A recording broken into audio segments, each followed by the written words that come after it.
It started with a text message and ended with 40 wounds and a backyard grave. Nikisha Waddell was the only daughter of Vaughn Thomas. She was born in 1990. Nikisha grew up in Southwest Virginia. She joined the Girl Scouts. She spent time with friends. She went through the normal ups and downs of being a teenager. Over time, Nikisha and her mother began to argue more and more. The fights touched on everyday things: school, chores, rules. As weeks passed, their tension kept rising. During the Memorial Day weekend in late May 2004, things came to a head.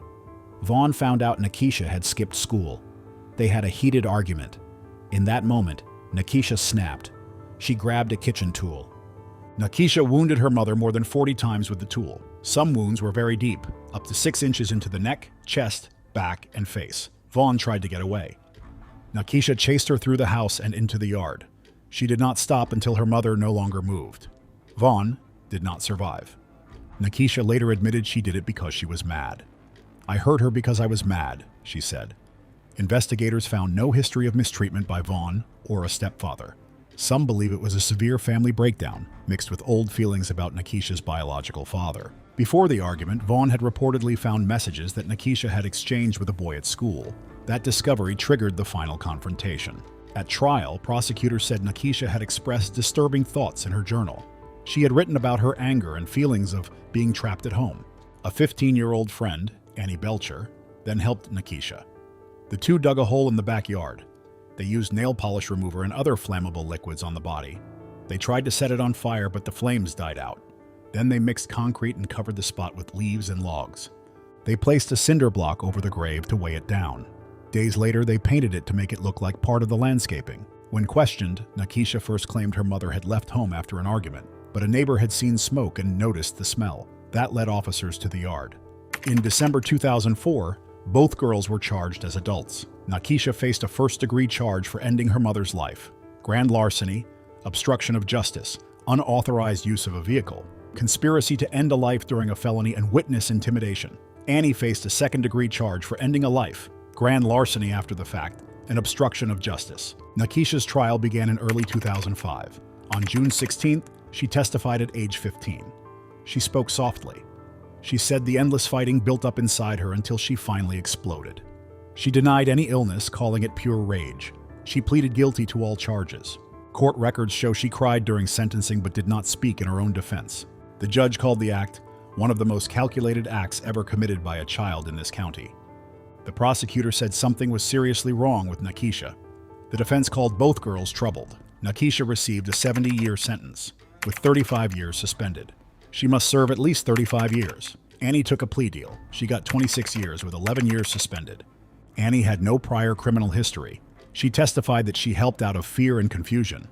A psychological report later described both girls as emotionally underdeveloped but competent to stand trial. Nikisha now serves her time at Fluvanna Correctional Center for Women. Her earliest release date is August the 29th, 2042. Annie is there too, with an expected release in April 2018. The next kid was 14. He was 19. Together they built a fantasy and erased the only person standing in their way. Tyler Marie Wit was 14 years old in June 2009. She lived in El Dorado Hills, California, with her mother, Joanne, who was 47 and worked as an engineer. Their relationship was tense from early on. When Tyler was 5, she was removed from her mother's care after Joanne struck her. Joanne then took parenting classes and attended anger management sessions. Tyler's grandparents said she was warm and affectionate as a young child. Over time, that warmth gave way to frequent conflict. Joanne raised Tyler alone after separating from Tyler's father. She signed her up for acting lessons, riding lessons, and adventurous trips. But as Tyler entered her teenage years, things started to fall apart. By age 14, Tyler argued often with her mother. She had trouble at school and showed open defiance at home. Joanne's strict rules sometimes included physical discipline. Their disagreements became loud and bitter. Around that time, Tyler met Stephen Boston Culver, 19, at a local coffee shop. He wore goth-style clothes and spoke in a calm voice that intrigued her. Tyler told her mother they were just friends, but she said Stephen was gay so Joanne would trust him. Joanne even let him move into their spare bedroom. One day, Joanne walked in on what she believed was an intimate moment. She asked Stephen to leave right away and began filing charges for an underage relationship. She also handed over Tyler's private diary to the authorities. Terrified of those charges and not wanting to lose each other, Tyler and Stephen created a Romeo and Juliet story. They made a pact to end their own lives and ran away to San Francisco together. But when Joanne sent the diary to the police, Tyler panicked. She and Stephen decided they could not let her mother stop them. They planned to harm her mother fatally, then take their own lives. On the night of June 11th, 2009, Tyler spiked her mother's drink with a high dose of sleeping medication. When Joanne fell into a deep sleep, Tyler let Stephen into the house. He carried a sharp kitchen tool from his restaurant job. In her bedroom, he wounded Joanne at least 20 times, across her face, neck, and arms. A slash to the throat nearly severed her head. Tyler stood nearby, covering her ears and humming to block out the sounds. At one point, Joanne begged him to stop. Stephen left the room crying, his pants soaked in red, and Tyler wrapped him in a hug. They did not head straight to San Francisco to go through with what they had planned. Instead, they visited a friend. They showed off the red-stained tool and confessed what they had done. Then they caught a bus north. On June 16th, police found them in San Bruno, California, behind a dumpster, trying to change clothes. In their hotel room, officers discovered samples of rat poison mixed with cake, evidence of a failed attempt of ending their own lives, along with different kinds of substances. Their motive grew out of fear. Stephen believed he faced many years in prison for the underage relationship charges. Tyler was terrified of losing her first serious relationship. She later said she felt that if Stephen ordered her to jump off a bridge, she would have obeyed. They convinced themselves that ending Joanne's life was their only way to stay together. At arrest, both initially denied any involvement. Tyler even pretended her mother was alive. Stephen kept asking about Tyler's well-being. But the evidence, the weapon, the poison, the diary, left no doubt. Tyler took a plea deal. She pled guilty to second-degree homicide and agreed to testify against Stephen. In return, she received a sentence of 15 years to life. Without her testimony, she would have faced first-degree charges and a much harsher penalty. During the trial, prosecutors pointed to DNA found under Joanne's fingernails. Tyler's defense tried to show Stephen had confessed in front of her, shifting blame away from Tyler. She described how she could not enter the room and had to cover her ears as her mother begged for mercy. Her testimony matched the physical evidence. Stephen's lawyers argued Tyler had the stronger motive and that the tool might have belonged to her. They suggested Stephen was acting to protect Tyler. But jurors saw differently. In under 4 hours, they found him guilty of first-degree homicide with special circumstances, lying in wait, using a fatal weapon, and ending the life of a witness. On August 12, 2011, Judge Daniel Proud issued their sentences. Stephen received life without the possibility of parole. Tyler got 15 to life under her plea agreement. The judge rejected requests for youth intervention programs, citing Tyler's age at the time. Joanne's family spoke at sentencing with deep sorrow and anger. Tyler remained calm, acknowledging her choices. Tyler was sent to the Central California Women's Facility in Chowchilla. Stephen went to the California Healthcare Facility in Stockton, where he remains. In a surprising turn, Tyler was granted parole on August 26, 2022, after serving the minimum 13 years of her sentence. The next girl had near-perfect grades, a bright future, and one fatal moment no one was supposed to know about. Gina Grant was born in 1976 in Lexington, South Carolina. Her parents were Charles Grant and Dorothy Mayfield. When Gina was 11, her father passed away from lung cancer. She and her older sister Dana then lived with their mother. From an early age, Gina stood out as a bright, blonde honors student. She was well liked by classmates. In 8th grade, she became the first girl elected student body president. Dorothy Mayfield struggled with heavy drinking. Friends and Dana later said Dorothy often came home with bruises or unexplained injuries. After their father's passing, Dorothy blamed Gina for the loss. The tension in the home grew worse over time. On September 13, 1990, when Gina was 14, she and her mother had a fierce argument about Gina's boyfriend, Jack Hook. In that moment, Gina grabbed a crystal candlestick. She struck her mother at least 13 times, crushing her skull. Then she tried to make it look like a self-harm incident. She placed a sharp tool in her mother's hand and made a cut on her mother's neck. When officers arrived, they found red splatters in the kitchen and hallway. Dana arrived soon after. She found the front door locked and Gina in a state of shock. Over the next hours, Gina changed her story several times. At first, she said it was an accident. Later, she claimed she acted in self-defense. But when officers uncovered the candlestick and red-stained cloths hidden in a closet, her account fell apart. In court, Gina's defense team focused on the years of mistreatment she had endured. Gina and witnesses testified that Dorothy often lashed out at her. Gina said she feared her mother's threats. She recalled her mother grabbing her by the neck and saying, "One of us has got to go." Gina was charged with homicide. In January 1991, she entered a no-contest plea to voluntary manslaughter. The judge noted Gina's shifting stories and the staging of the scene. Jack Hook was also charged as an accessory after the fact. His fingerprints were found on the weapon, and he later admitted Gina had tried to involve him. Despite the severity of the act, the judge accepted that Gina had suffered lasting harm at home. She was sent to a juvenile facility for about 8 months. She remained on probation until she turned 18. After her release, Gina moved to Cambridge, Massachusetts to live with an aunt and uncle. She enrolled at Cambridge Ringe and Latin High School in 1992. There, she shone in her studies, served as tennis co-captain, tutored younger students, and earned nearly perfect grades. Neighbors called her bright, caring, loving, though some thought she could be manipulative or disrespectful. In early 1995, Harvard University accepted her for the class of '99. Gina described her mother's passing as an accident. That spring, the Boston Globe ran a story on her resilience, but did not mention the incident. Soon after, anonymous tips arrived with newspaper clippings about the 1990 case. Over 2 days, Harvard's admissions committee reviewed the new information. They decided Gina had misrepresented herself and withdrew the offer. Harvard said the decision was based on her failure to disclose key facts. Gina's lawyers pointed out that Massachusetts law seals juvenile records. She had been adjudicated delinquent, not convicted. Under that system, she pleaded no contest, served about 8 months in detention, and remained on probation until age 18. The next teen walked into Walgreens with an injured hand. Hours later, she was charged with one of Tennessee's most brutal crimes. Norah Jackson was born in 1987. She grew up in Memphis, Tennessee. She lived with her mother, Jennifer Jackson, a 39-year-old investment banker. Other family members shared the home. Her father, Nazmi, passed away years earlier in circumstances tied to his limousine and gas station business. Jennifer mostly raised Norah on her own. Friends said Norah was rebellious and liked to party from a young age. On June 5, 2005, Jennifer was found lifeless in their East Memphis home. She had more than 50 wounds from a sharp object. The scene showed a very disturbing event. Norah was 18 at that time. In September 2005, she was arrested.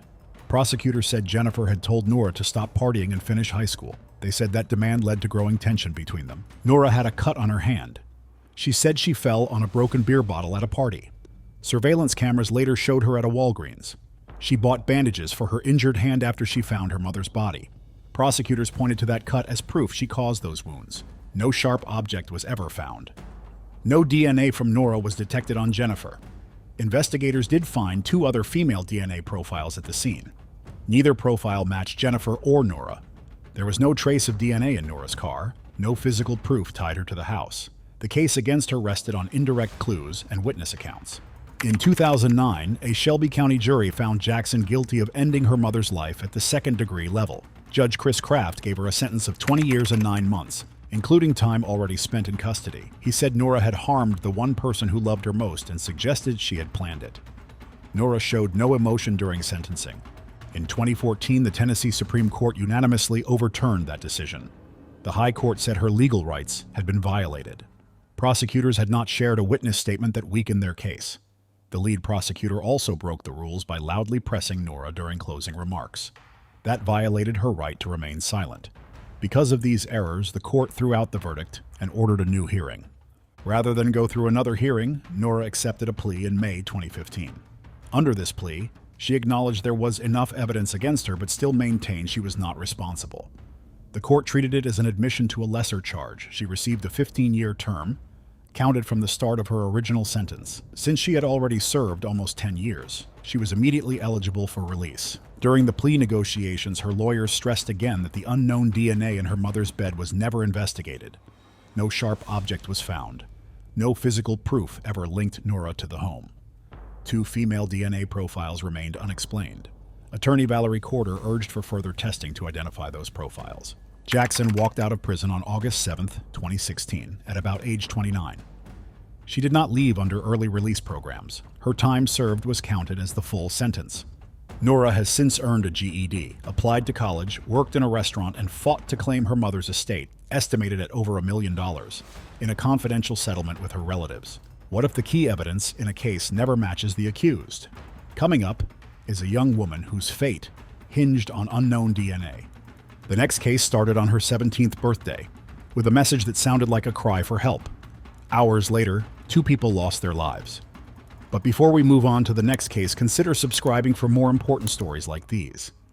Ashley Martinson was born in 1998 in the United States. She grew up mostly with her mother, Jennifer Ayers, and 3 younger half and stepsisters. Her biological father was largely absent. When Ashley was about 16, the family moved to Peel, Wisconsin. Her stepfather, Thomas "Tony" Ayers, had a long record of arrests related to coercion, controlling behavior, and serious misconduct in the home. Ashley later said she endured years of mental strain, physical harm, and unwanted physical contact. Mental health professionals confirmed she suffered from post-traumatic stress and depression. On her 17th birthday, March the 6th, 2015, Ashley messaged her boyfriend on Facebook, "I woke up this morning to my stepdad beating my mom. I can't take this anymore. He's going to hurt her." She also said she hated both parents and planned to use one of his firearms against him. That night, she watched her stepfather strike her mother again. The next day, her parents discovered she was seeing a 22-year-old man. They took away her phone and her car privileges. Ashley left on foot. Later, she returned in her stepfather's truck. Worried, she went to her room and grabbed a loaded shotgun. At first, she planned to harm herself. When her stepfather began pounding on her door, she feared discovery and decided to use the gun against him. She fired 2 shots, one to his neck and one to his head, ending his life to stop any further harm. As her mother rushed in holding a cutting tool, Ashley disarmed her. She used that tool more than 30 times, driven by fear and fury. Then she locked her younger sisters in a closet with food and left the house. The following day, police were alerted. Ashley and her boyfriend Ryan Sisko fled to Indiana. They were arrested on March 8, 2015.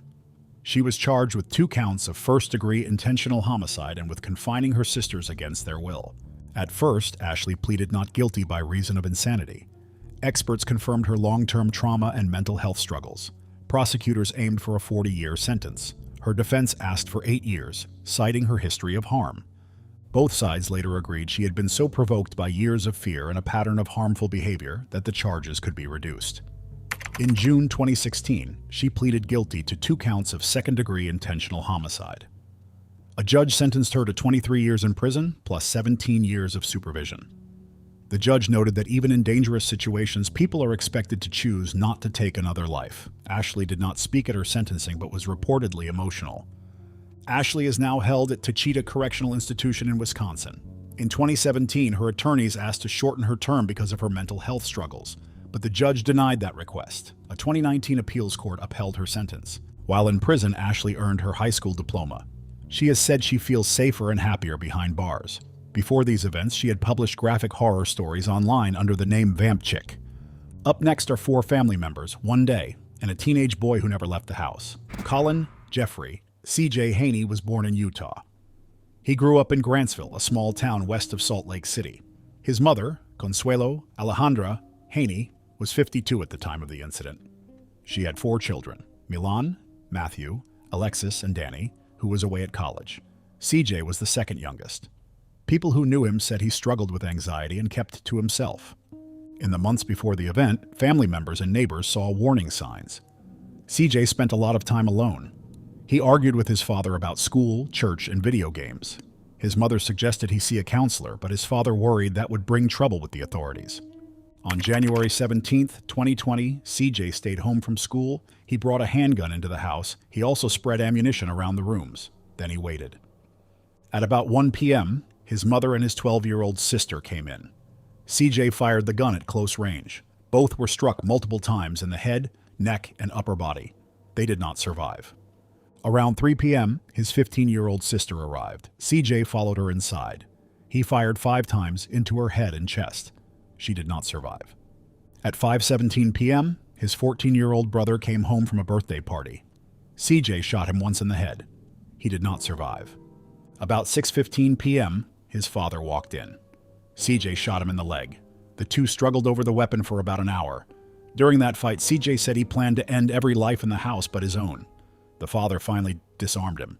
A neighbor saw what was happening and called for help. CJ went to the hospital and gave himself up.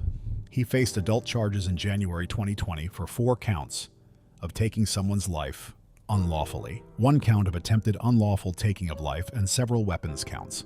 Investigators never found a clear motive. They noted his social isolation, fights with his father, and a need for control. CJ later said he was angry at his father. He also said he feared his family would turn on him if he harmed only one person. At the hospital, CJ did not speak without a lawyer. His father had rushed him there right after the struggle. CJ was held in juvenile detention. His bail was set at $4 million. He was assigned a public defender. In July 2022, at age 19, CJ pleaded guilty to all counts. As a juvenile, he was not eligible for the harshest penalties. Several weapons charges were dropped under his plea deal. On July 12, 2023, Judge Teresa Welch handed down the sentence. CJ received 4 back-to-back terms of 25 years to life, 1 term for each life taken. Those sentences add up to at least 100 years. The count for attempted taking of life runs at the same time as one of the other terms. At sentencing, CJ spoke to the court. He said he had learned from what happened. He apologized for the pain he caused. He added that he hoped others could find help for anxiety. His lawyer asked the judge to let his sentences run at the same time. The state argued that CJ's actions were planned and could not be blamed on youth alone. The next story started with a romance her parents refused to accept and ended with 2 lives lost in minutes. Sarah Marie Johnson was born in 1987 in Bellevue, Idaho. She grew up there and attended Wood River High School in nearby Haley. She was one of 2 children. Her father, Alan, was 46, and her mother, Diane, was 52 when the incident happened. They lived in a rural area and held traditional expectations. They did not approve of Sarah's relationship with a 19-year-old Mexican immigrant named Bruno Santos, who sold illegal substances. On the morning of September 2, 2003, Sarah went to the guest house on the property. She took a .264 Winchester Model 70 bolt-action rifle that belonged to the tenant, who had moved out. At about 6:20 a.m., she entered her parents' bedroom. She used the rifle on her mother's head while her mother slept. Then Sarah walked into the bathroom. She used the rifle on her father's chest as he was showering, hitting just above his heart. Afterward, Sarah fled and went to a neighbor's house. When police arrived, they searched the trash cans left for pickup. Inside, they found a pink bathrobe with red stains and 2 gloves, 1 latex, 1 leather. Diane's DNA was on the bathrobe. Sarah's DNA was inside the latex glove, and her mother's DNA lined that same glove. The leather glove was matched to one found later in Sarah's room. Wool socks she had worn also had red spots from Diane. Investigators recovered 2 live rifle cartridges in Sarah's room. Both cartridges bore Diane's DNA. The tenant who owned the rifle was cleared of involvement. Prosecutors said Sarah did this because her parents would not let her see Bruno. They argued she wanted money to start a life with him and resented that her younger brother stood to inherit rather than her. Sarah's defense offered shifting stories. At times she claimed she heard one shot and ran away. At other times she said she woke to arguing and panicked. She consistently denied any role in what happened. The trial took place in March 2005 in Boise, after being moved for a fair jury. Sarah had been charged as an adult with 2 counts of first-degree foul play. She pleaded not guilty. Partway through, her defense said a jail trustee had harmed her while she waited for a trial. Officials looked into this but found no proof. On March 16, 2005, the jury found her guilty on both counts. In June 2005, Judge Bevan sentenced Sarah to 2 life terms to run at the same time. He added 15 years for use of a firearm. At sentencing, the court held a special hearing on her age and maturity, following U.S. Supreme Court guidance for young offenders. That hearing became key in her appeals. Sarah appealed in June 2008, arguing that a mandatory life term for someone her age went against rulings on youth sentencing. The Idaho Supreme Court rejected her appeal, noting the trial judge had considered her age. Further appeals in 2012, 2014, and 2017 also failed. In May 2017, the courts confirmed her sentence was valid because proper procedures were followed. Shortly after her arrest, when placed with extended relatives, she said, "I'm sorry to put you through this." She has never admitted responsibility or given a full account of what happened. Her situation is a rare example in Idaho of a teenager whose actions led to both parents losing their lives. It has drawn interest in television programs, books, and legal discussions about how young people are sentenced. Now, what would make a teenage boy live with his mother's lifeless body for days? In March 2012, Kit Darren was 16 and living in North Miami, Florida. His mother, Renette Emile, was 35. She had come to the U.S. from Haiti and worked as a nurse to support her 2 sons. She had dreams of becoming a registered nurse and was taking classes toward that goal. He and his mother argued often. He once took her car without asking. He had experimented with substances. He had also been suspended from school and was caught skipping class multiple times. She even sent him to a boot camp to give him structure. Relatives said she was firm but loving, always trying to steer him back on track. On the night of March the 27th, 2012, they argued again. It was late on a school night. She was angry that he stayed out too late.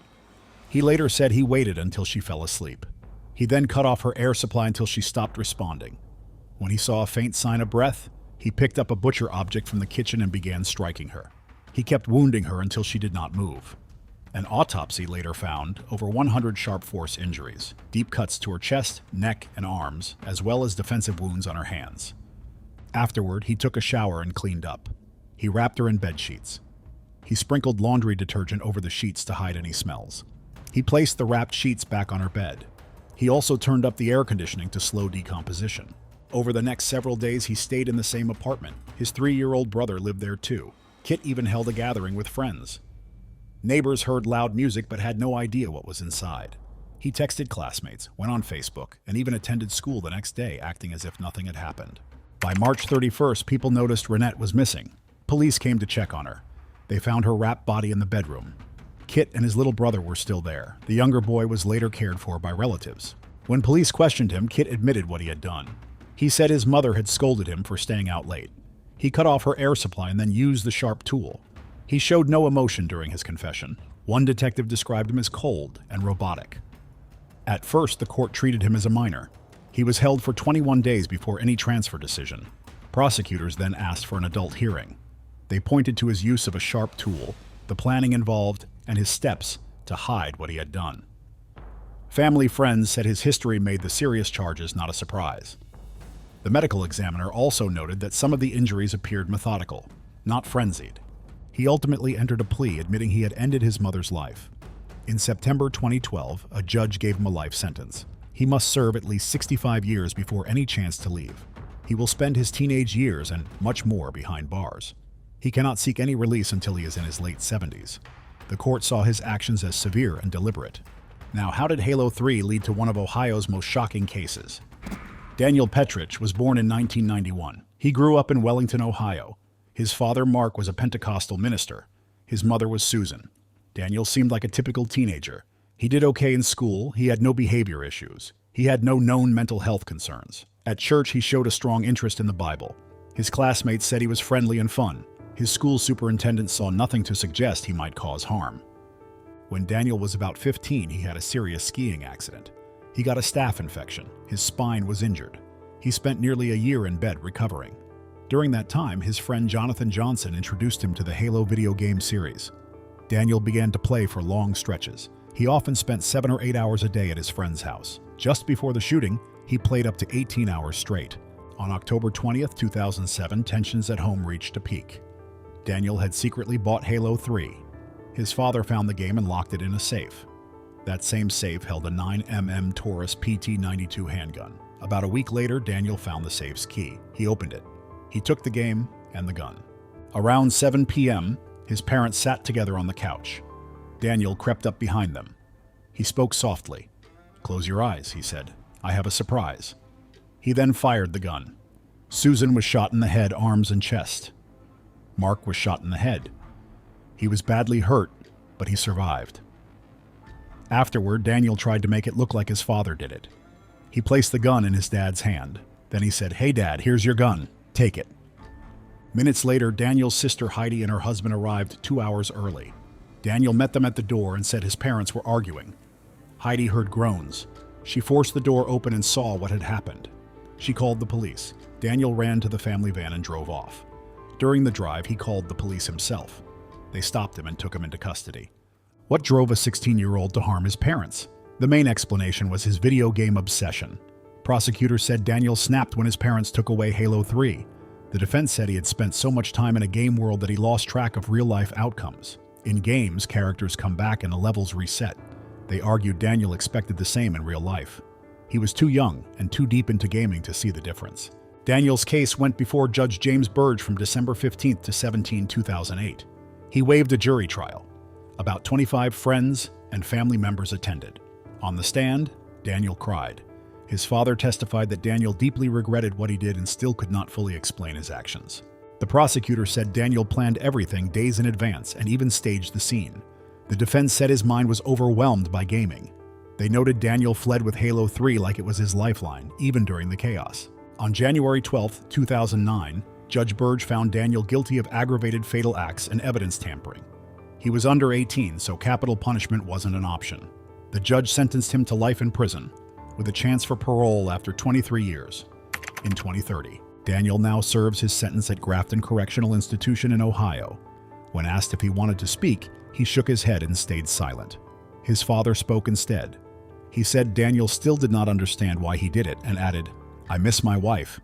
The next teen did everything right, until she couldn't anymore.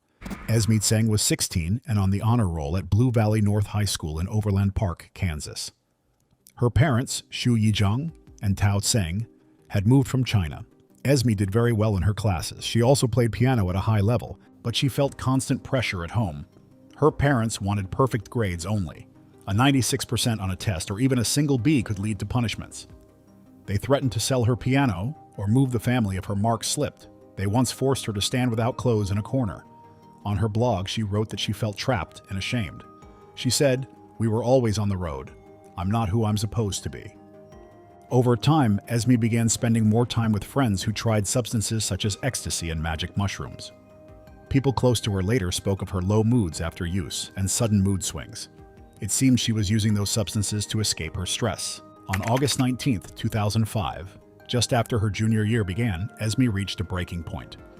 At 16, she used a sharp object on her mother, Shu Yijang, in their home in Leawood. The injuries were severe and tracked through several rooms. What pushed her to that moment? Was it a sudden panic or years of emotional strain? Friends said, Esme once saw her mother threaten self-harm with a sharp object during arguments. In another blog post she wrote, "If you sell my piano, be ready for social services," expletive, showing her deep anger and desperation. She was first charged as an adult with causing her mother's passing. The district attorney argued she acted with clear intent. He requested an adult trial, but after 7 months, he reconsidered. He saw signs of emotional harm in her home life. He lowered the charge to voluntary manslaughter. Both sides recommended an 8-year and 4-month sentence in adult court. Officials noted the unstable home environment and the emotional pressure she faced. They also pointed to her young age and her strong record at school. Teachers and community members spoke in her favor. On March 6, 2006, Esme admitted to voluntary manslaughter. At her sentencing on May 3, 2006, she received 8 years and 4 months in prison. Thanks to good behavior, she was released in 2012. Afterward, she joined a group working on changes in the prison system. Her father stayed silent during the trial and had already sold her piano. Later, he supported treating her as a minor in the justice system. Reactions in the community were mixed. Some people saw Esme as a troubled teen under extreme pressure. Others viewed her as someone whose actions led to her mother passing away. Now what makes a 15-year-old turn against his entire family, one by one? Nehemiah Grigo was born in 1997. He was the 7th of 10 children. His family was deeply involved in their church. They lived in South Valley, Albuquerque, New Mexico. His father, Greg, served in the Army. Afterward, Greg became a pastor and community counselor.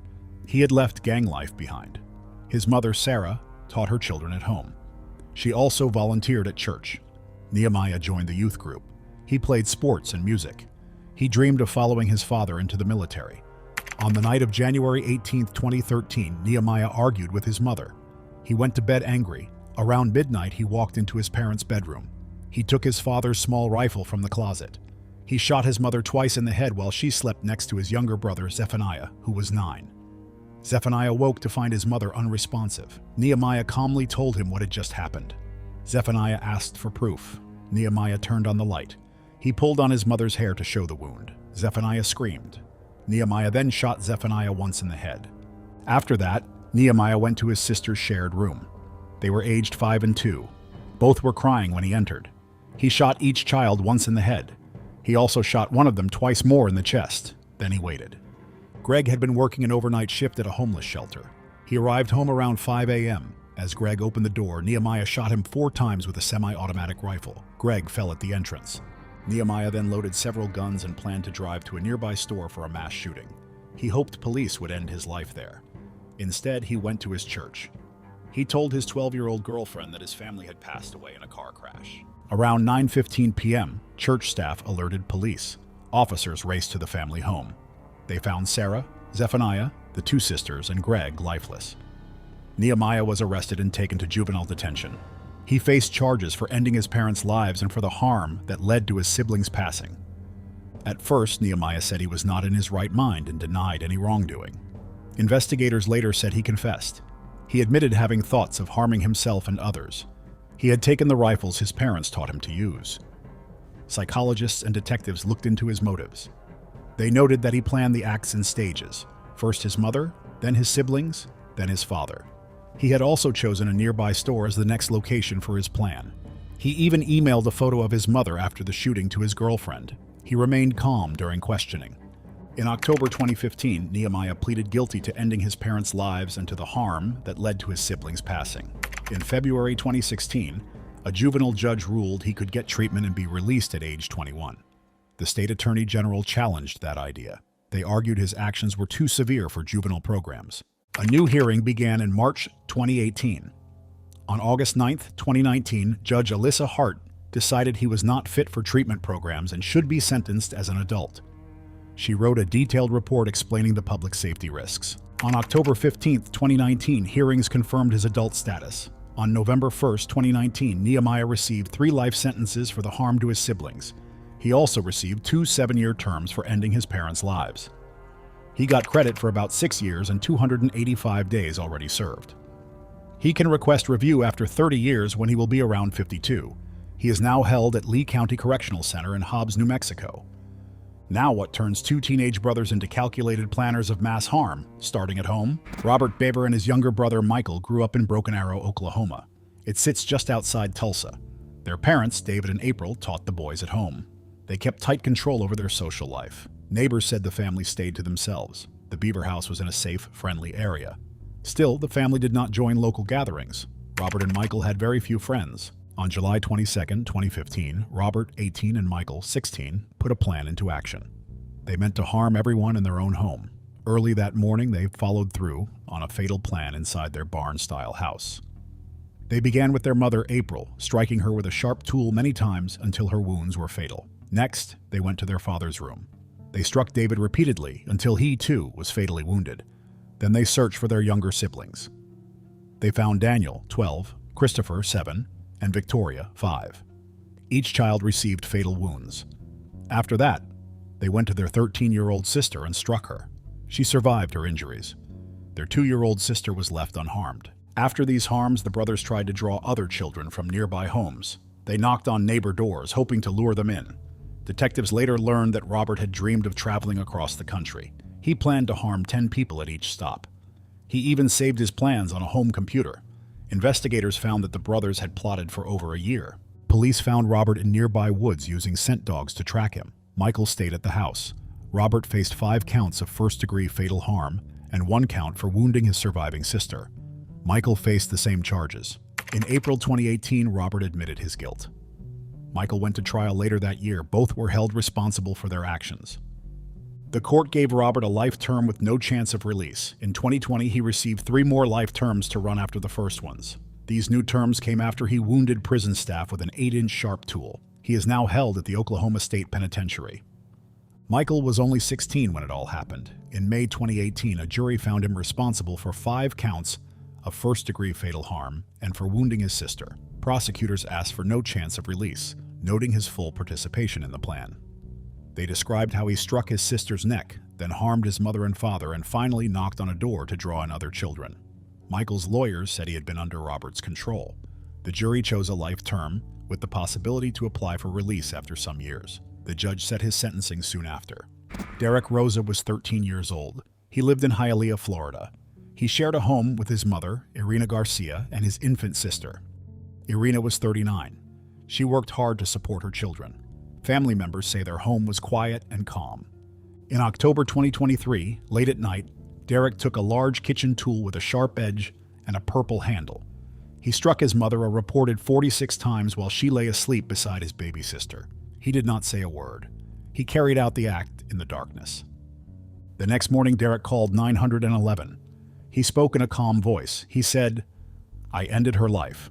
He showed the officers his hands with red stains. Then he pointed to his neck to show where he had struck her. Police questioned him. He answered calmly. He confirmed the tool he used. He said his mother was sleeping.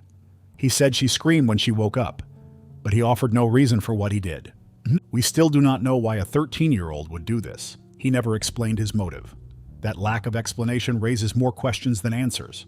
Was it sudden anger? A single impulse? Something deeper we may never understand?